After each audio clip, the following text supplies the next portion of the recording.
Katibu mkuu wa zamani Gideon Mulyungi amewasilisha mashtaka katika mahakama ya Kitui kwa niaba ya zaidi ya familia 250 ambazo zimeathirika na mashambulizi ya majambazi katika kaunti hiyo.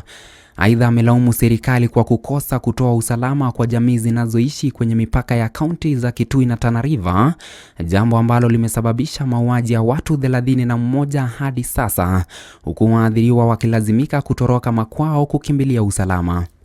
And all we are looking for is compensation for those who are affected. Na wakazi mjini Nakuru wamesalia kuduazwa na kunguni ambao wameenea katika mitaa kadhaa mjini humo.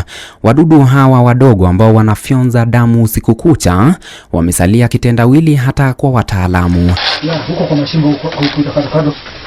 Zaidi ya familia 1500 mjini humo wakishinda usiku kucha bila hata lepe la usingizi. Kulingana na wakazi hao, kunguni hawa wamewakosesha amani kabisa.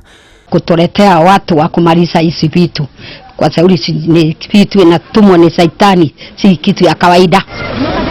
Madhara ya kiangazi kinachoshuhudiwa nchini kwa sasa yanazidi kuathiri shughuli za masomo, ambapo katika kaunti ya Laikipia shule kadhaa zinakabiliwa na hatari ya kufungwa.